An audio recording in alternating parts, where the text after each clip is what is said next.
आज 18 सितंबर है और आज के लिए हमारे पास दो एडिटोरियल आए हैं। पहला एडिटोरियल है वक्फ कानून के बारे में। 2025 में वक्फ कानून में 1995 के वक्फ कानून में संशोधन किया गया है, जिसे सुप्रीम कोर्ट में चैलेंज किया गया था और अब सुप्रीम कोर्ट का फैसला आया है। और दूसरा एडिटोरियल है हमारा आज का गजा के बारे में, यूएन के बारे में और इजराइल के बारे में। United Nation Commission for Inquiry यानी संयुक्त राष्ट्र जांच आयोग ने कहा है कि इजराइल ने एक लंबी की जांच के बाद कहा गया है कि इजराइल ने गजा में जिनोसाइड किया है, जनसंहार किया है। कई लोगों को बिना किसी गलती के, बिना किसी अपराध के, बिना युद्ध के टारगेट करके मारा गया है, जिसे जनसंहार कहा जा रहा है, जिनोसाइड कहा जा रहा है। लंबी जांच हुई है। किसने जांच की है? United Nations Commission for Inquiry यानी संयुक्त राष्ट्र जांच आयोग ने, और कहा है कि जिनोसाइड हुआ है। तो शुरू से शुरू करते हैं, यानी वक्फ कानून से क्या क्या हुआ है वक्फ कानून के मामले में अभी तक। तो 15 सितंबर 2025 को एक निर्णय आया है। किसका निर्णय दिया है? सुप्रीम कोर्ट ने। सुप्रीम कोर्ट ने अपना निर्णय दिया है वक्फ संशोधन अधिनियम 2025 पर। इस संशोधन के द्वारा 1995 के वक्फ अधिनियम में संशोधन किया जा रहा है और यह कानून है भारत में मुस्लिम धार्मिक न्यासों और उसके जो भी जितने भी संसाधन हैं, यानी कि जितनी भी ज़मीन है, जितने भी भवन हैं, जिन्हें वक्फ की तरह दान किया गया है या वक्फ की तरह मैनेज किया जाता है, उन सभी को नियंत्रित करता है यह कानून। तो इस कानून में पहले एक कानून 1995 का था, इसके बाद 2013 में भी एक बार संशोधन हुआ था और अब 2025 में एक बार फिर से संशोधन हुआ है। तो पूरे मामले को अगर हम शुरू से समझ लेंगे तो ज्यादा अच्छा रहेगा। तो फिर शुरू से शुरू करते हैं। अगर हमको कुछ बातों के जवाब मिल जाएं, कुछ सवालों के जवाब मिल जाएं, तो पूरा वक्फ का मामला समझ आ जाएगा। जैसे सबसे पहला तो यही सवाल है कि वक्फ क्या है, दूसरा कि वक्फ बोर्ड क्या करता है, वक्फ क्यों है, इसको कौन चलाता है, कैसे चलाता है, इसकी अच्छी बातें क्या हैं, बुरी बातें क्या हैं और इसमें क्या क्या समस्याएं हैं, इसके लिए कब और कैसे कानून बने हैं और नए संशोधन में क्या क्या हुआ है, क्यों हुआ है, और फिर इस अधिनियम को सुप्रीम कोर्ट में चुनौती क्यों दी गई थी और सुप्रीम कोर्ट ने नया फैसला क्या दिया है। तो शुरू करते हैं वक्फ से।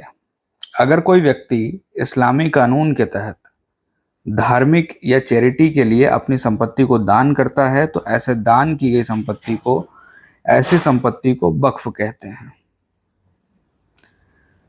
दान की गई संपत्ति चल संपत्ति भी हो सकती है और दान की गई संपत्ति अचल संपत्ति भी हो सकती है। चल संपत्ति जैसे मान लीजिए गाड़ी है, और अचल संपत्ति यानी जैसे जमीन है या भवन है।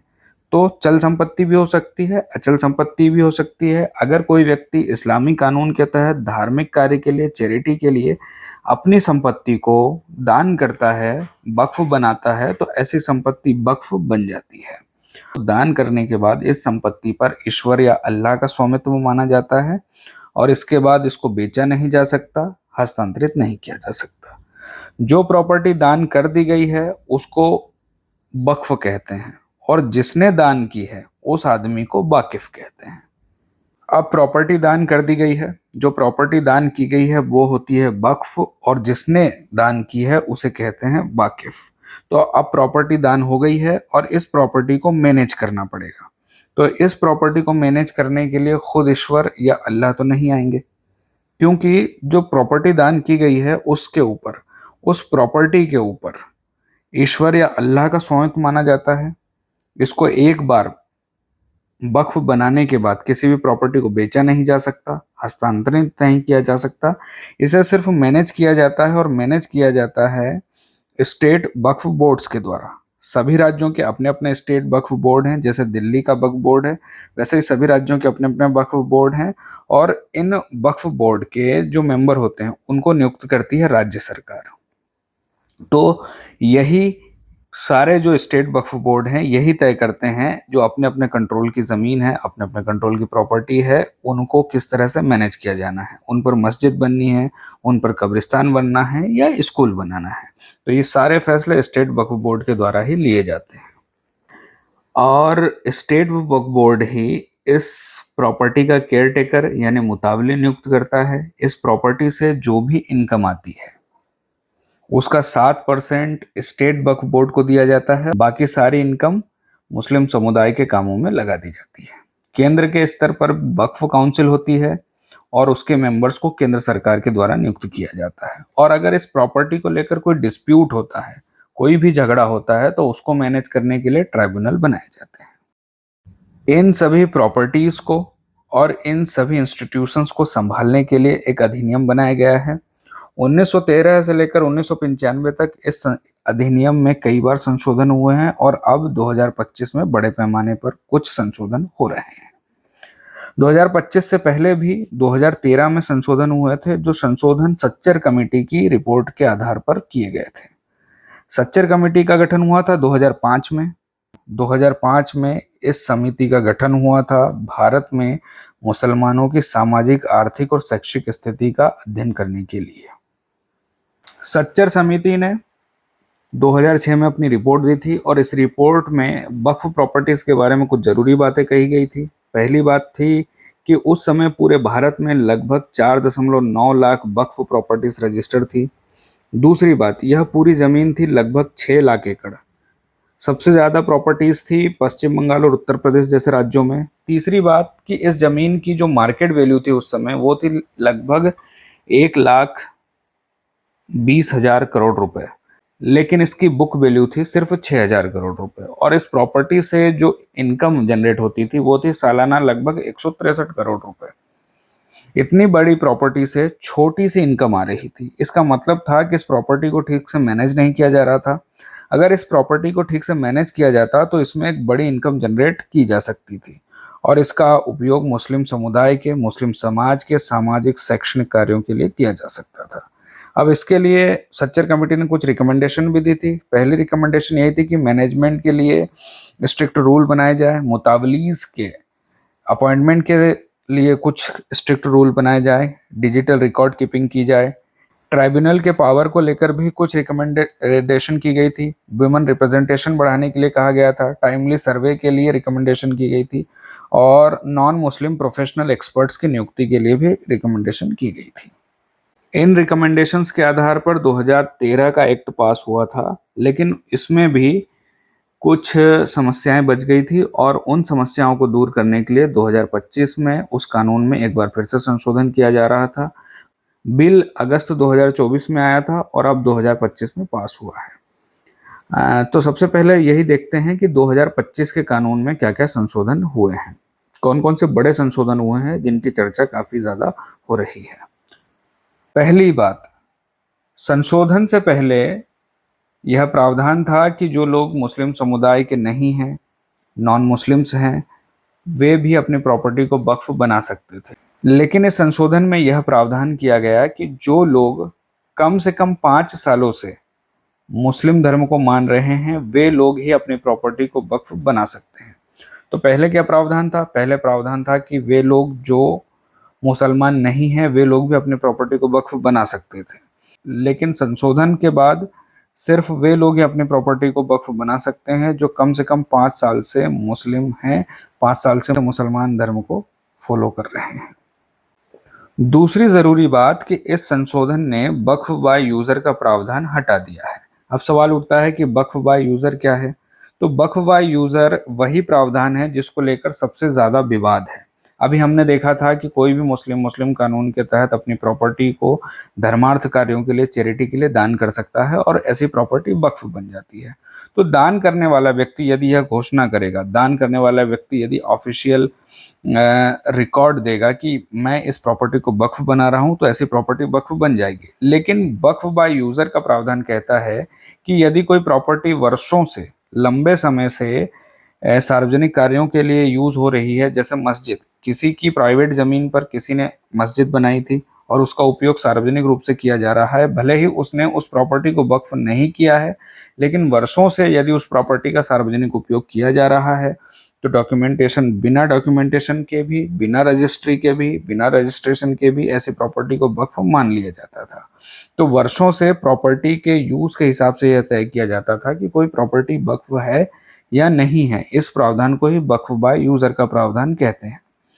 तो इस संशोधन ने वक्फ बाय यूजर का प्रावधान हटा दिया है।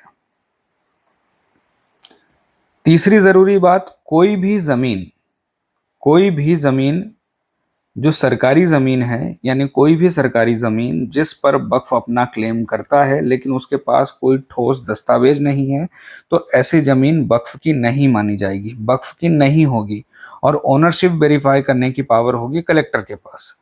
तो वक्फ के लिए किसी भी जमीन पर दावा करते हैं, यदि सरकारी जमीन पर दावा करते हैं, सरकार की किसी भी जमीन पर दावा करते हैं, तो उसके लिए ऑफिशियल रिकॉर्ड चाहिए। यदि ऑफिशियल रिकॉर्ड नहीं है तो इसका मतलब है कि वह जमीन वक्फ की नहीं रहेगी। चौथी बात कि संविधान की 5वीं और 6ठी अनुसूची के तहत जो भी जनजातीय समुदायों की जमीन है, उस जमीन पर वक्फ की स्थापना नहीं की जा सकती।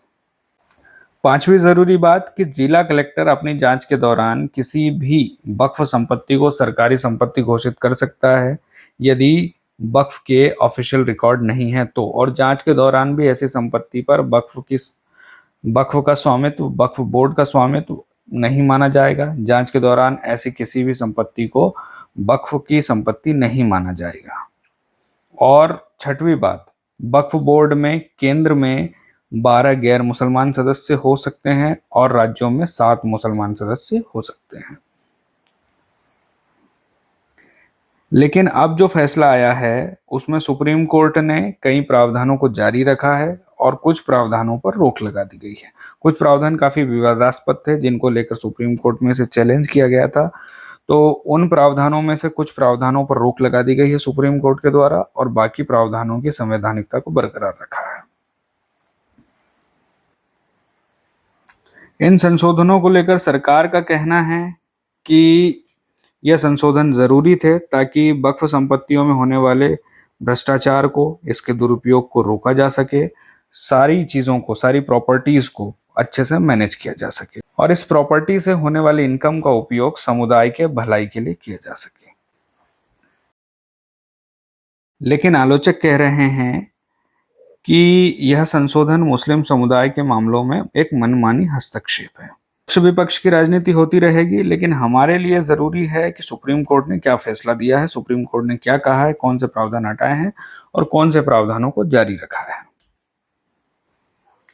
सबसे पहली बात, जो संशोधन में प्रावधान किया गया था कि 5 साल से मुस्लिम प्रैक्टिस करने वाले मुसलमान ही, 5 साल से जो इस्लाम को फॉलो कर रहे हैं वे लोग ही अपनी प्रॉपर्टी को वक्फ बना सकते हैं, उस संशोधन पर रोक लगा दी है सुप्रीम कोर्ट ने। दूसरी बात कहा है कि जो वक्फ संपत्ति के मामले में कलेक्टर को जो पावर दी गई थी उस पर भी रोक लगा दी है।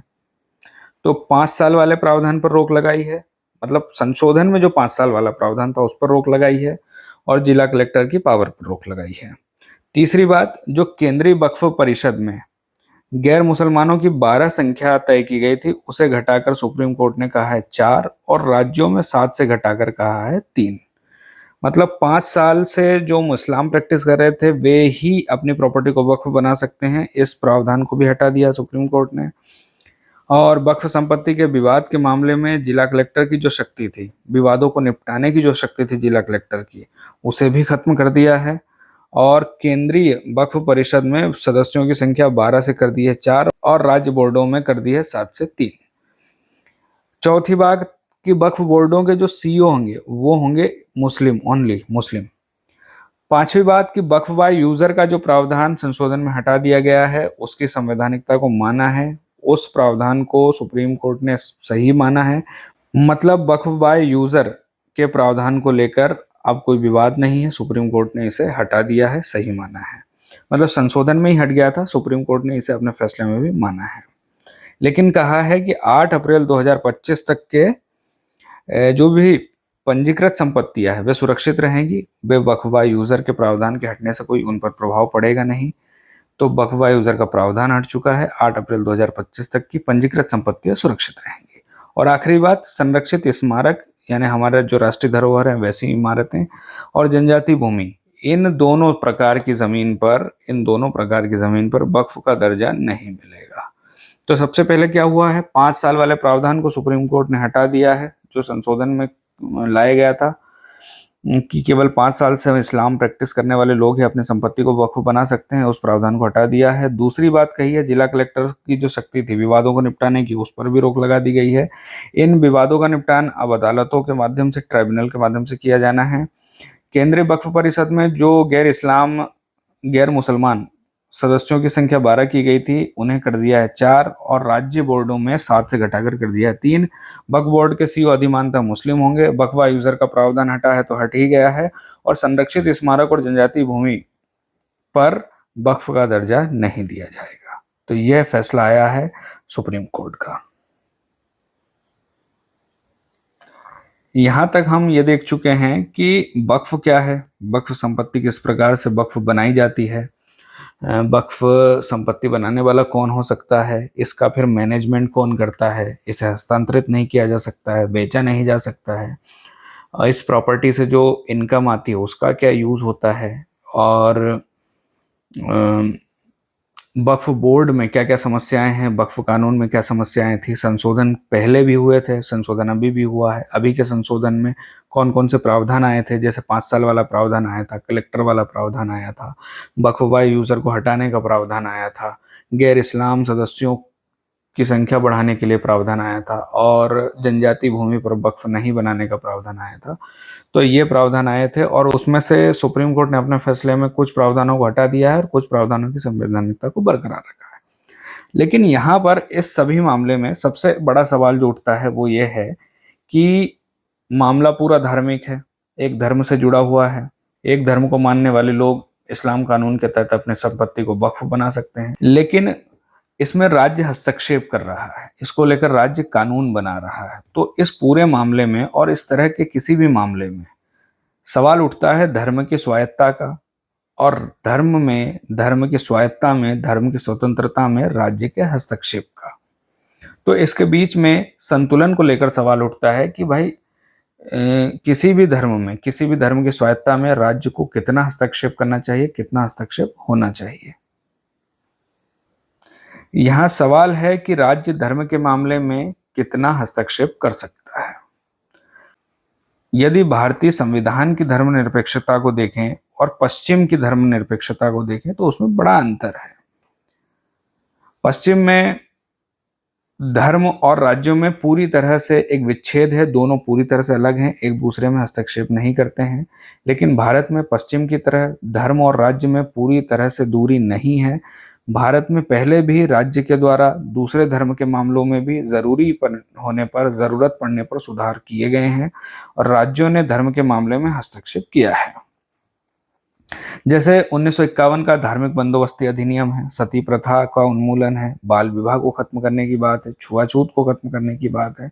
इस तरह से संविधान ने भी और हमारी विधायिकाओं ने भी समय समय पर कानून बनाए हैं और धर्म के मामले में जरूरत पड़ने पर हस्तक्षेप किया है, जरूरी सुधार किए हैं। यहाँ पर इस पूरे मामले में हमें एक बात याद रखनी होगी कि भारतीय धर्मनिरपेक्षता के मॉडल में धार्मिक स्वायत्ता के बहाने समुदाय के संसाधनों का दुरुपयोग नहीं किया जा सकता है।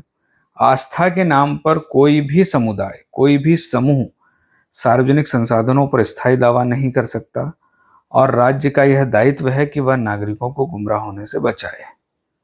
और इस तरह के प्रयास राज्य ने कई बार किए हैं और आगे भी करता रहेगा।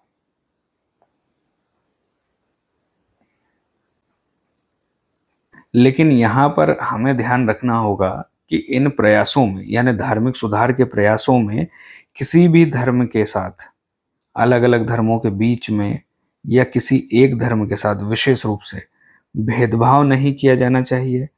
सिर्फ एक धर्म को टारगेट नहीं किया जाना चाहिए। सुधारों के नाम पर राजनीति नहीं होनी चाहिए, या राजनीतिक उद्देश्यों की पूर्ति के लिए इस तरह के कदम नहीं उठाने चाहिए। इसलिए ज़रूरी है कि संसद में भी और संसद के बाहर भी सभी स्टेक होल्डर्स से संवाद किया जाना चाहिए, बातचीत की जानी चाहिए, सुधार और विश्वास का माहौल बनाया जाना चाहिए। ऐसा ना हो कि एक सुधार के नाम पर पूरे देश का भाईचारा, विश्वास और सौहार्द ही खत्म हो जाए। इसलिए यहाँ ज़रूरी है कि संविधान की भावना के अनुसार लोगों से संवाद किया जाए, स्टेक होल्डर्स से संवाद किया जाए, और एक सकारात्मक माहौल के साथ आगे बढ़ा जाए। तो बात कहाँ से शुरू हुई थी? बात शुरू हुई थी वक्फ से। वक्फ से बात शुरू हुई थी। वक्फ क्या होता है? वक्फ ऐसी प्रॉपर्टी होती है जिसमें कोई व्यक्ति मुस्लिम कानून के तहत अपनी संपत्ति को धार्मिक कार्यों के लिए दान कर देता है। एक बार दान की गई संपत्ति वापस नहीं ली जा सकती है, बेची नहीं जा सकती है, हस्तांतरित नहीं की जा सकती है। दान की गई संपत्ति कहलाती है वक्फ और दान करने वाला व्यक्ति कहलाता है वाकिफ। यह सारी संपत्ति स्टेट वक्फ बोर्ड्स के द्वारा मैनेज की जाती है। स्टेट वक्फ बोर्ड्स के मेंबर्स को राज्य सरकार नियुक्त करती है। केंद्र के स्तर पर एक वक्फ काउंसिल होती है और उसके सदस्यों को नियुक्त करती है केंद्र सरकार। और इन सभी प्रॉपर्टीज को और इन सभी संस्थाओं को मैनेज करने के लिए कानून बनाया गया था और इस कानून में 2025 में संशोधन हुआ है। इसके बाद हम की पॉइंट्स देखते हैं। की पॉइंट्स में वही सारी बातें हैं जो हम देख चुके हैं, यानी वक्फ अधिनियम 1995 में संशोधन हुआ है, 2025 में संशोधन हुआ है, दुरुपयोग को रोकने के लिए संशोधन हुआ है, पारदर्शिता बढ़ाने के लिए संशोधन हुआ है। इसे सुप्रीम कोर्ट में चैलेंज किया गया था और सुप्रीम कोर्ट का अब डिसीजन आया है 15 सितंबर 2025 को। इसमें कुछ विवादास्पद प्रावधानों को हटा दिया है और कुछ प्रावधानों की संवैधानिकता को बरकरार रखा है।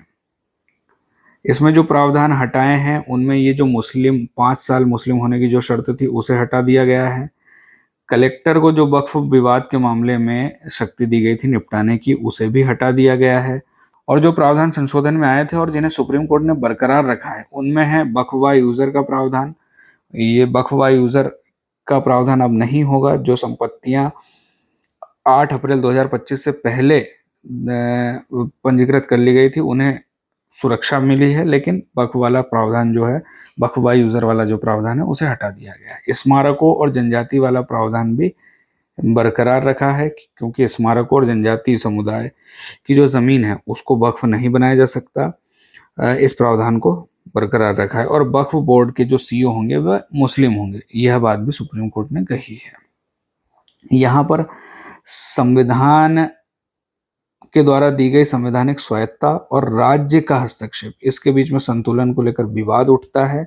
लेकिन चिंता की बात नहीं है, उस भारत में धर्मनिरपेक्षता पश्चिम की निरपेक्षता जैसी नहीं है। भारत में राज्य ने समय समय पर जरूरी होने पर, जरूरत पड़ने पर राज्य ने धर्म में हस्तक्षेप किया है और कुछ कुप्रथाओं को, बुरी प्रथाओं को हटाया है और इस तरह के प्रयास किए हैं। तो यह भी प्रयास वैसा ही है। इस टॉपिक से मेंस के लिए सवाल हो सकता है कि वक्फ संशोधन अधिनियम 2025 पर सर्वोच्च न्यायालय का निर्णय धार्मिक स्वायत्ता और राज्य विनियमन के बीच संतुलन की आवश्यकता को रेखांकित करता है। इस कथन के प्रकाश में धार्मिक स्वतंत्रता और धर्मनिरपेक्षता की भूमिका की चर्चा कीजिए। तो इस बात पर हम काफी लंबी चर्चा कर चुके हैं जब हमने देख लिया था एडिटोरियल में कि कौन कौन से प्रावधान सुप्रीम कोर्ट ने रखे हैं, कौन कौन से हटाए हैं। तो सुप्रीम कोर्ट के डिसीजन के बाद जो हम बहस कर रहे थे, जो हमने चर्चा की थी कि धर्म की स्वतंत्रता और राज्य के हस्तक्षेप के बीच में क्या संतुलन होना चाहिए और भारत में किस तरह की व्यवस्था है, उसको लेकर काफी लंबी चर्चा की है हमने। बस वही यहाँ पर लिखना है। बार बार बात हो रही है वक्फ बोर्ड को लेकर, तो वक्फ बोर्ड से जुड़े कुछ फैक्ट्स भी यहाँ पर देखना जरूरी है। तो चलते चलते इन्हें भी देख लेते हैं। तो वक्फ क्या है?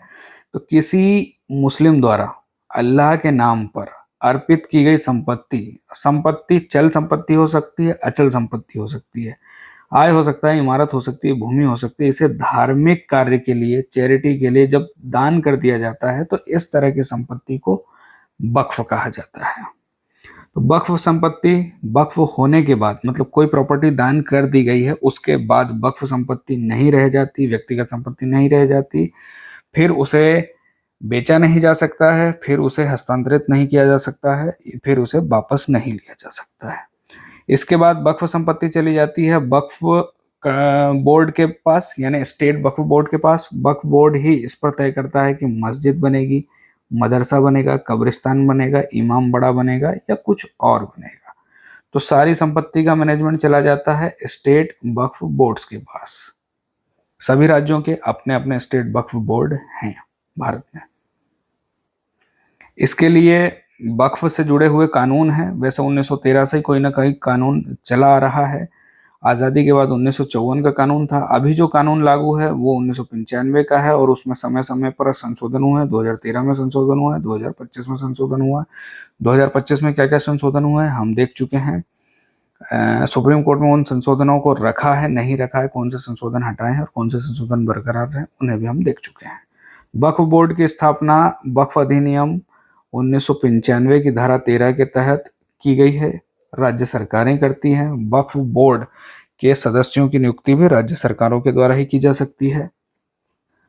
और अगर कोई राज्य छोटे हैं, वहां पर संपत्तियां कम हैं, तो 2 या 2 से अधिक राज्यों के लिए संयुक्त वक्फ बोर्ड भी बनाया जा सकता है। इस तरह का प्रावधान इस संशोधन में है।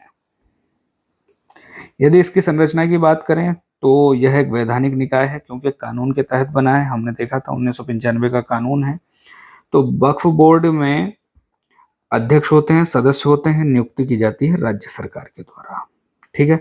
सदस्य कौन कौन हो सकते हैं? सदस्य हो सकते हैं मुस्लिम समुदाय से जुड़े लोग, सांसद हो सकते हैं, विधायक हो सकते हैं, एमएलसी हो सकते हैं, बार काउंसिल के सदस्य हो सकते हैं, जैसे वकील होते हैं, जो मुस्लिम वकील हैं वे हो सकते हैं, मान्यता प्राप्त इस्लामिक संगठन के सदस्य हो सकते हैं, इस्लामिक कानून के और इस तरह के जो विशेषज्ञ लोग हैं वो हो सकते हैं। इस तरह का एक काउंसिल केंद्र के स्तर पर भी होता है, केंद्रीय वक्फ काउंसिल। तो स्टेचुटरी बॉडी है, यानी कि वैधानिक निकाय है। इनके सदस्यों की नियुक्ति राज्य सरकार के द्वारा की जा सकती है। मुख्य कार्य क्या है? मुख्य कार्य है संपत्तियों का पंजीकरण करना, रिकॉर्ड रखना, प्रशासन करना, संरक्षण करना, धार्मिक कार्यों के लिए संपत्ति को खर्च करना, दुरुपयोग और भ्रष्टाचार को रोकना और विवाद पड़ने पर ट्राइब्यूनल के समक्ष विवाद को उठाना। तो ये कार्य सारे वक्फ बोर्ड के होते हैं। भारत में वक्फ की कितनी संपत्ति है? तो भारत में बताया जाता है लगभग 4.7 लाख से अधिक वक्फ संपत्तियां दर्ज है। 6 लाख एकड़ कवर करती है, मतलब 6 लाख एकड़ जमीन है। कहा जाता है कि सेना और रेलवे के बाद सबसे ज्यादा जमीन वक्फ बोर्ड के पास ही है। इनका अनुमान है कि लगभग 1.2 लाख करोड़ रुपए इनकी मार्केट वैल्यू है।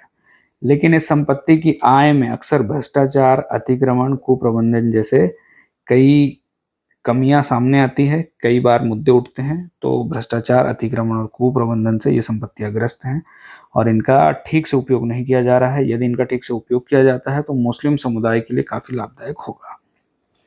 वक्फ ट्रिब्यूनल की बात करें तो प्रत्येक राज्य क्षेत्र में वक्फ विवाद निपटाने के लिए ट्रिब्यूनल होता है। इसमें एक अध्यक्ष होते हैं और 2 अन्य सदस्य होते हैं और इनके निर्णय जो हैं दीवानी अदालतों पर बाध्यकारी होते हैं। केंद्रीय वक्फ परिषद की बात करें तो केंद्रीय वक्फ परिषद की स्थापना हुई है वक्फ अधिनियम 1964 के तहत और इसका काम है राज्य वक्फ बोर्डों को सलाह देना, मार्गदर्शन देना। इसके अध्यक्ष होते हैं केंद्रीय अल्पसंख्यक कार्य मंत्री और 20 सदस्य, अधिकतम 20 सदस्य हो सकते हैं केंद्रीय वक्फ परिषद में। ठीक है। इनके सामने क्या क्या चुनौतियां हैं? वही अतिक्रमण, भ्रष्टाचार, कुप्रबंधन, कई संपत्तियां अवैध कब्जे में हैं, कम आय जनरेट हो रही है क्योंकि मैनेजमेंट ठीक नहीं है, यानी कुप्रबंधन है, विशाल आकार होने के बावजूद एक न्यूनतम आय जनरेट होती है। 1,20,000 करोड़ की संपत्ति है और लगभग 163 करोड़ की आय जनरेट हो रही है सालाना। तो राजनीतिक हस्तक्षेप भी बहुत ज़्यादा है, विवाद है और धार्मिक स्वायत्तता के नाम पर राज्य इस पर हस्तक्षेप कर रहा है। तो इसको लेकर भी, मतलब राज्य और धार्मिक स्वायत्तता के बीच में संतुलन को लेकर भी काफी चर्चाएं हैं, विवाद हैं, बहस होती रहती है। संविधान को देखें तो भारत के संविधान में अनुच्छेद 25 से लेकर अनुच्छेद 28 तक धर्म की स्वतंत्रता दी गई है। इसके अलावा भी अनुच्छेद 30 में अल्पसंख्यकों को शैक्षिक संस्थान स्थापित करने का अधिकार दिया गया है। मतलब अल्पसंख्यक अपनी मर्जी के संस्थान बना सकते हैं, स्थापना कर सकते हैं, मैनेजमेंट कर सकते हैं और चला सकते हैं। वक्फ संपत्तियों का प्रबंधन और धर्मनिरपेक्ष राज्य और धार्मिक स्वायत्तता के बीच में संतुलन का विषय है। तो ये विवाद तो संतुलन को लेकर तो चर्चाएं चलती रहती हैं, विवाद चलते रहते हैं। पहले भी इस तरह के हस्तक्षेप हुए थे। सुप्रीम कोर्ट में मामला गया भी था। सुप्रीम कोर्ट ने जो सही था उसे दूध का दूध, पानी का पानी कर दिया है। जो प्रावधान विवादास्पद थे उन्हें हटा दिया है और बाकी प्रावधानों की संवैधानिकता को बरकरार रखा है। तो यहाँ पर विवाद अब नहीं होना चाहिए।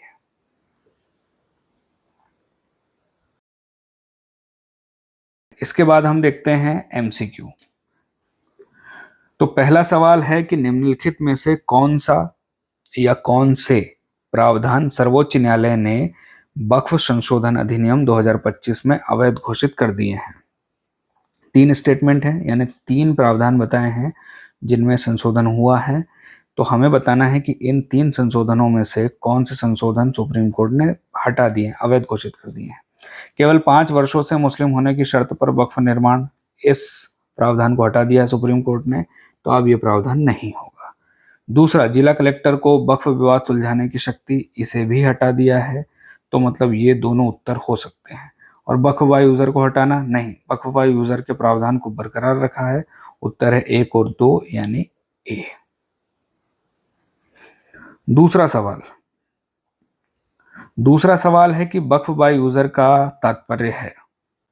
ऑप्शन ए, जब कोई भूमि लंबे समय तक धार्मिक उपयोग में आने के कारण वक्फ मानी जाएगी। ऑप्शन बी, जब राज्य वक्फ संपत्ति घोषित करे। ऑप्शन सी, जब मुस्लिम पर्सनल लॉ बोर्ड संपत्ति का अधिग्रहण करे। ऑप्शन डी, जब संसद विशेष अधिनियम पारित करे। तो ऑप्शन ए सही उत्तर है, जब कोई भूमि लंबे समय तक धार्मिक उपयोग में आने के कारण वक्फ मानी जाए। वक्फ बाय यूजर का प्रावधान था पहले संशोधन से पहले, जिसका मतलब था कि संपत्ति के यूज के आधार पर, संपत्ति के इस्तेमाल के आधार पर यह तय किया जाता था कि कोई संपत्ति वक्फ है या नहीं है। इस तरह के मामले अक्सर अदालतों में जाया करते थे। मुस्लिम समुदाय के लोग इसी को लेकर जाते थे, क्योंकि मुस्लिम समुदाय के लोग अपनी भूमि को इस तरह के सार्वजनिक कार्यों के लिए खोल दिया करते थे, लेकिन इस तरह की संपत्ति को वक्फ बाय यूजर के प्रावधान के तक वक्फ मान लिया जाता था। तो ऐसी संपत्ति को अदालतें भी वक्फ मान लेती थी। इस प्रावधान को संशोधन में हटा दिया है। तीसरा सवाल है कि अनुच्छेद 25 से 28 किस विषय से संबंधित है। पहला स्टेटमेंट, धार्मिक स्वतंत्रता से लेकर। दूसरा, सांस्कृतिक और शैक्षिक अधिकार से लेकर। तीसरा, धर्मनिरपेक्षता का संवैधानिक प्रावधान। तो इस सवाल का जवाब है ऑप्शन ए, धर्म की स्वतंत्रता को लेकर, यानी धार्मिक स्वतंत्रता को लेकर है। सांस्कृतिक और शैक्षिक अधिकार तो हैं 29 और 30 में। चौथा सवाल है असर्शन और रीजन वाला। असर्शन में कहा गया है कि सर्वोच्च न्यायालय ने संसद द्वारा पारित वक्फ संशोधन कानून को संवैधानिक माना है, क्योंकि संविधान न्यायालय को यह मानने के लिए बाध्य करता है कि संसद के सभी कानून स्वतः वैधानिक होते हैं। तो यदि हम इस सवाल के कारण को पढ़ें कि संविधान न्यायालय को यह मानने के लिए बाध्य करता है कि संसद के सभी कानून स्वतः संवैधानिक होंगे, यह प्रावधान गलत है। यह बात ही गलत है कि ऐसा कोई प्रावधान नहीं है जो न्यायालय को यह मानने के लिए बाध्य कर दे कि संसद के द्वारा बनाए गए सभी कानून स्वतः संवैधानिक होते हैं। तो जब कारण गलत होता है तो उत्तर होता है सी। पांचवा सवाल है कि निम्नलिखित कथनों पर विचार कीजिए। 3 स्टेटमेंट है। तो पहला स्टेटमेंट है कि वक्फ बोर्ड के सीईओ अनिवार्य रूप से मुस्लिम होने चाहिए। यहाँ पर अनिवार्य शब्द का यूज किया है, लेकिन प्रायोरिटी है कि मुसलमान हो, लेकिन जरूरी नहीं है कि अनिवार्यतः ही मुसलमान हो, इसलिए पहला कथन गलत है। दूसरा कथन, संरक्षित स्मारकों और जनजातीय भूमि को वक्फ घोषित नहीं किया जा सकता है, बिल्कुल ये वाला स्टेटमेंट सही है। और तीसरा स्टेटमेंट है कि केंद्रीय वक्फ परिषद में अधिकतम 4 गैर मुस्लिम सदस्य होंगे, ये भी सही है। तो उत्तर होगा ऑप्शन बी।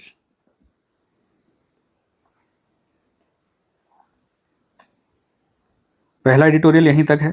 दूसरे एडिटोरियल में बात की जा रही है गजा के बारे में, गजा में हो रहे हैं जनसंहार के बारे में, जेनोसाइड के बारे में। संयुक्त राष्ट्र के जांच आयोग ने एक जांच की है, लंबे समय तक जांच की है, और जांच के बाद ये कहा है कि इजराइल ने गजा में जनसंहार किया है।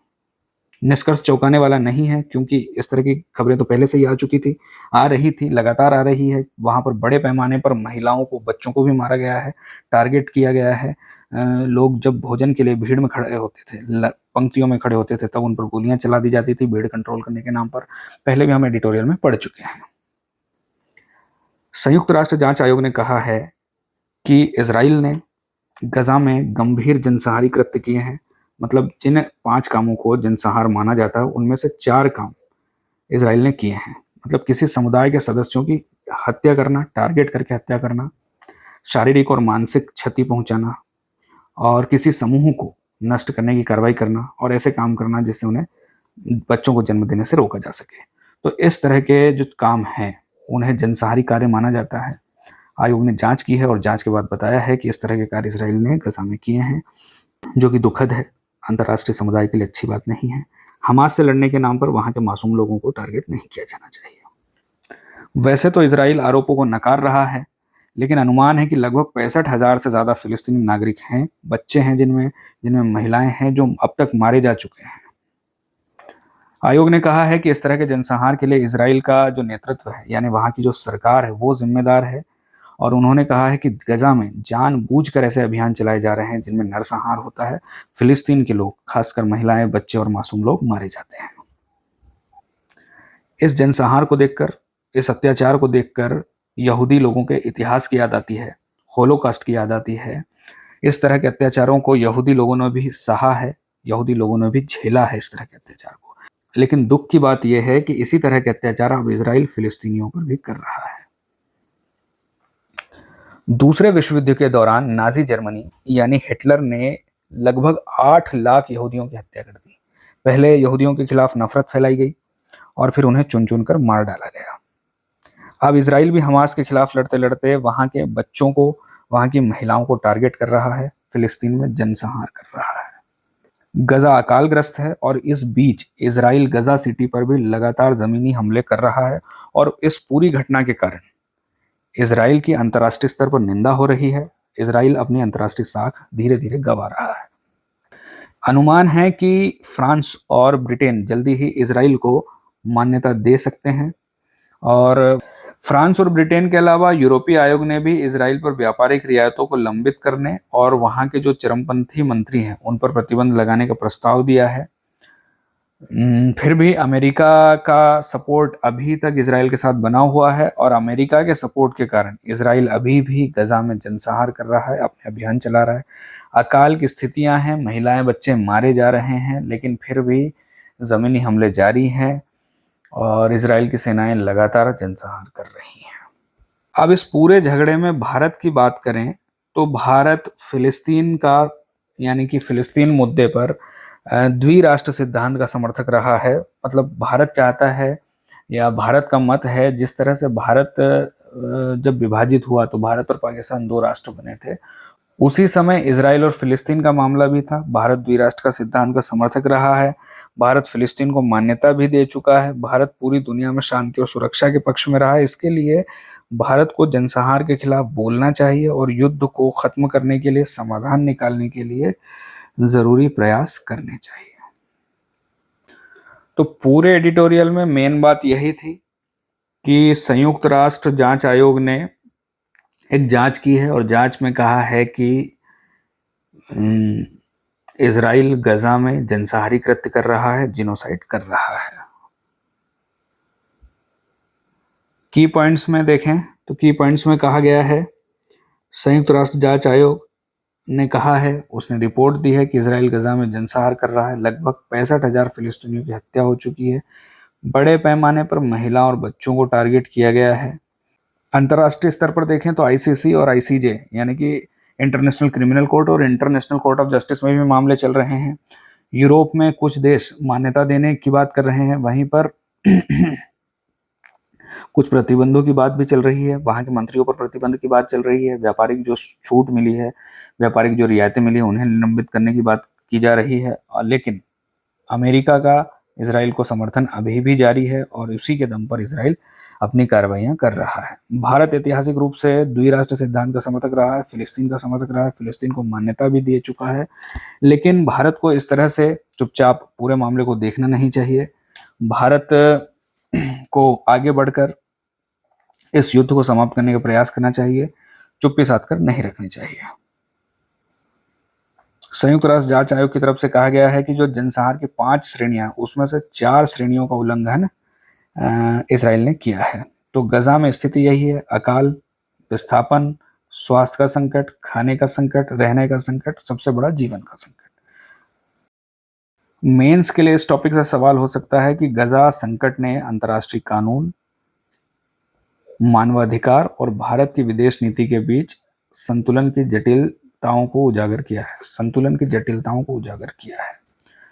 तो इस सवाल के जवाब में हमें सबसे पहले बताना है गजा की स्थितियों के बारे में कि वहां पर स्थितियां कितनी भीषण हैं, कितनी बदतर होती जा रही है। अंतर्राष्ट्रीय कानूनों को लेकर बताना है। यूनाइटेड नेशंस का जो जांच आयोग है उसकी रिपोर्ट के बारे में बताना है। और फिर दूसरी तरफ स्थिति बतानी है भारत की विदेश नीति को लेकर।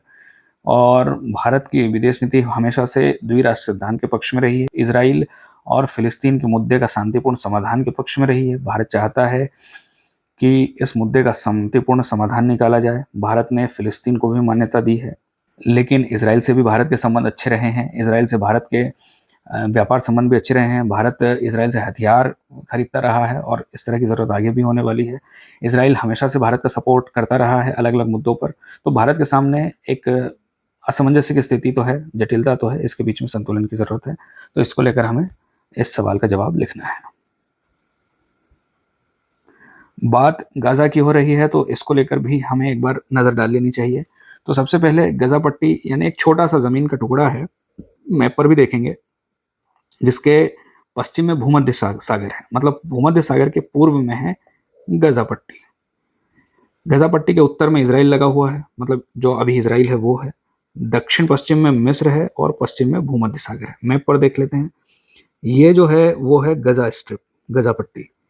पश्चिम में है ये भूमध्य सागर, बाकी इधर इजराइल लगा हुआ है उत्तर में और पूर्व में। दक्षिण में और दक्षिण पश्चिम में इजिप्ट है। ये स्थिति है गजा स्ट्रिप की, गजा पट्टी की। इसकी लंबाई है लगभग 41 किलोमीटर और चौड़ाई है 6 किलोमीटर से लेकर 12 किलोमीटर तक। तो ये पट्टी है बस इतनी लंबी, 40 किलोमीटर लंबी और 6 से 12 किलोमीटर चौड़ी। इसका क्षेत्रफल है लगभग 365 स्क्वायर किलोमीटर। मतलब अगर हम देखें दिल्ली से कंपेयर करें, हमारी दिल्ली से, तो उसका एक बहुत ही छोटा भाग है, दिल्ली से भी बहुत छोटा भाग है जो गजा पट्टी का क्षेत्रफल है। विश्व में सबसे ज्यादा घनी बसी हुई बस्तियों में से है, सबसे ज्यादा घनी आबादी है गजा पट्टी में। यहाँ का मुख्य शहर है गजा सिटी। गजा पट्टी के अंदर शहर है गजा पट्टी। यहाँ की जनसंख्या है लगभग 23 से 25 लाख।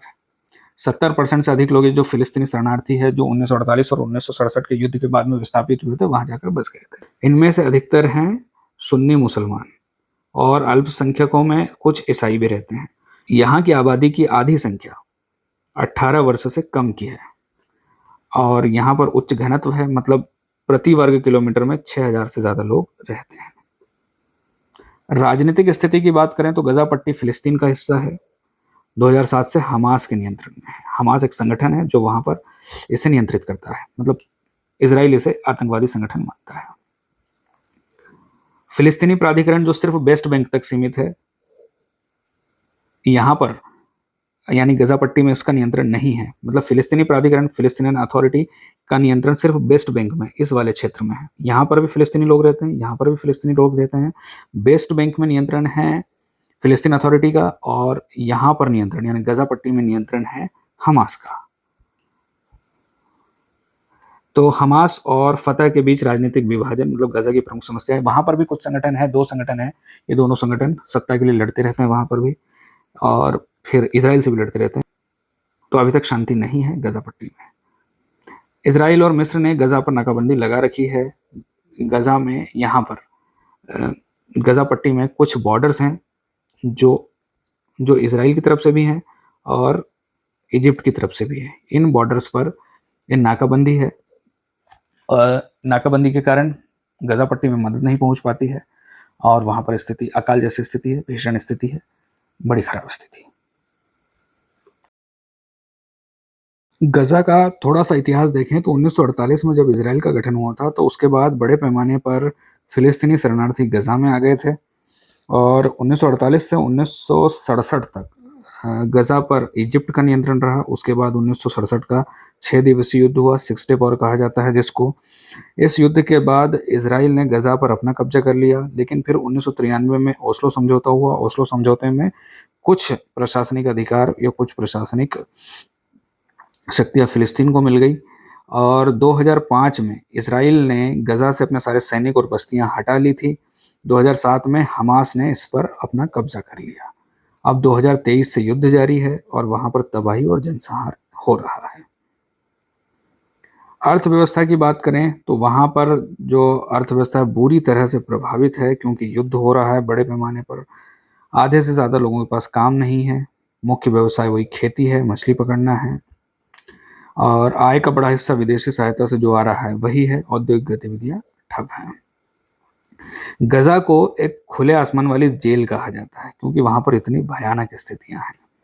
स्वास्थ्य व्यवस्था नहीं है, दवाइयों की कमी है, पीने का पानी नहीं है, लगातार युद्ध चल रहा है, बमबारी हो रही है, नाकाबंदी है और विस्थापन है। 65,000 से अधिक मौतें हो चुकी हैं। महिलाओं और बच्चों को टारगेट किया गया है। तो इसलिए इन सभी भयानक स्थितियों के कारण गजा को एक खुले आसमान वाली जेल कहा जाता है। अंतर्राष्ट्रीय संबंध की बात करें तो गजा पट्टी को इजराइल और फिलिस्तीनी विवाद का केंद्र माना जाता है। संयुक्त राष्ट्र और अधिकांश देश गजा को फिलिस्तीन का हिस्सा मानते हैं, लेकिन पश्चिम के देश और अमेरिका इजराइल का समर्थन करते हैं। मुस्लिम देश और अरब फिलिस्तीन का समर्थन करते हैं। भारत ऐतिहासिक रूप से फिलिस्तीन का समर्थन करता आया है, फिलिस्तीन को मान्यता भी दे चुका है, लेकिन अभी कुछ दिनों से, मतलब कुछ सालों से इजराइल के साथ इतने घनिष्ठ संबंध हो गए हैं कि भारत को अपने आप कूटनीतिक संबंधों में संतुलन में, सामंजस्य में थोड़ी सी कठिनाइयां हो रही हैं। हालिया घटनाक्रम क्या है? 7 अक्टूबर 2023 को हमास ने इजराइल पर हमला किया था और वहीं से युद्ध की शुरुआत हुई थी।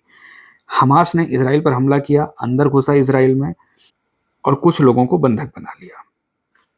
2023 से 2025 तक अभी तक बमबारी और सैन्य कार्रवाई जारी है। इजराइल द्वारा गजा में जनसंहार किया जा रहा है, जेनोसाइड किया जा रहा है। हमास की आड़ में मासूम लोगों को, बच्चों और महिलाओं को भी टारगेट किया जा रहा है। आईसीसी ने पीएम बेंजामिन नेतन्याहू के खिलाफ गिरफ्तारी वारंट जारी किया है और यूरोप के कई देश अब फिलिस्तीन को मान्यता देने की दिशा में आगे बढ़ रहे हैं। मान्यता देने की बात चल रही है। फ्रांस और ब्रिटेन जल्दी मान्यता दे सकते हैं और यूरोपियन यूनियन भी इजराइल पर कुछ प्रतिबंधों की बात कर रहा है। सबसे लास्ट में एमसीक्यू। पहला सवाल है जिसमें 2 स्टेटमेंट हैं। पहला स्टेटमेंट है कि अंतर्राष्ट्रीय आपराधिक न्यायालय यानी इंटरनेशनल कोर्ट ऑफ जस्टिस केवल राज्यों के खिलाफ मामला दर्ज कर सकता है, व्यक्तियों के खिलाफ नहीं। पहला स्टेटमेंट गलत है, क्योंकि हमने अभी देखा बेंजामिन नेतन्याहू के खिलाफ इंटरनेशनल कोर्ट ऑफ जस्टिस ने वारंट जारी किया है, तो व्यक्तियों के खिलाफ भी मामले देख सकता है। दूसरा स्टेटमेंट है कि अंतर्राष्ट्रीय न्यायालय राज्यों के बीच विवादों का निपटान कर सकता है, तो ये सही है। उत्तर होगा ऑप्शन बी, केवल दूसरा स्टेटमेंट सही है। दूसरा सवाल है जनसंहार की अंतर्राष्ट्रीय परिभाषा के अंतर्गत कौन कौन से कृत्य आते हैं? किसी समुदाय की हत्या करना आता है, मानसिक और शारीरिक क्षति पहुंचाना आता है, किसी समूह को नष्ट करने तो सुनियोजित कार्रवाई करना, ये भी है। तो उत्तर है ऑप्शन सी, 1, 2, 3 तीनों सही है। जिनोसाइड कन्वेंशन 1948 के अनुसार ये सभी उल्लंघन, ये सभी कृत्य, ये सारे काम जिनोसाइड माने जाते हैं, जनसंहार माने जाते हैं। तीसरा सवाल है असर्शन और रीजन वाला। इजराइल पर आईसीसी ने प्रधानमंत्री नेतन्याहू के खिलाफ गिरफ्तारी वारंट जारी किया है, क्योंकि आईसीसी केवल युद्ध अपराध और जनसंहार के मामलों पर अधिकार रखता है। इस सवाल का जवाब है ऑप्शन ए। कारण कथन की सही व्याख्या कर रहा है। इजराइल पर आईसीसी ने प्रधानमंत्री बेंजामिन नेतन्याहू के खिलाफ गिरफ्तारी वारंट जारी किया है, क्योंकि आईसीसी केवल युद्ध अपराध आईसीसी और जनसंहार के मामलों पर अधिकार रखता है। चौथा सवाल है कि भारत और फिलिस्तीन संबंधों के संदर्भ में इन 4 कथनों को देखिए और सही उत्तर बताइए। पहला स्टेटमेंट, भारत ने 1974 में पीएलओ को फिलिस्तीनी जनता का प्रतिनिधि माना था। दूसरा स्टेटमेंट, 1988 में भारत ने फिलिस्तीन को एक स्वतंत्र राज्य के रूप में मान्यता दी। तीसरा स्टेटमेंट, भारत ने हमेशा इजराइल के साथ राजनयिक संबंधों से परहेज किया है। चौथा स्टेटमेंट, 1992 में भारत ने औपचारिक रूप से इजराइल से कूटनीतिक संबंध स्थापित किए। इस सवाल का सही जवाब है ऑप्शन ए, क्योंकि भारत ने 1974 में ही पीएलओ को फिलिस्तीनी जनता का प्रतिनिधि माना था। यह बात सही है। दूसरा स्टेटमेंट भी सही है, 1988 में भारत ने फिलिस्तीन को एक स्वतंत्र राज्य के रूप में मान्यता दी थी। तीसरा स्टेटमेंट गलत है क्योंकि भारत ने इजराइल के साथ राजनयिक संबंध बनाए हैं और 1992 में औपचारिक रूप से इजराइल को मान्यता दी और कूटनीतिक संबंध स्थापित किए थे। पहला ऑप्शन सही है। पांचवा सवाल, 3 स्टेटमेंट है। पहला स्टेटमेंट है कि यूरोपीय आयोग ने इजराइल पर व्यापारिक रियायतें निलंबित करने का प्रस्ताव रखा है, बिल्कुल सही है। दूसरा स्टेटमेंट, अमेरिका ने इजराइल पर सख्त प्रतिबंध लगाए हैं, बिल्कुल गलत, समर्थन कर रहा है अमेरिका। तीसरा स्टेटमेंट, भारत ने संयुक्त राष्ट्र में इजराइल के खिलाफ मतदान किया है, नहीं, ये भी गलत है। तो सिर्फ एक ही सही है। आज के लिए इतना ही, कल फिर मिलेंगे।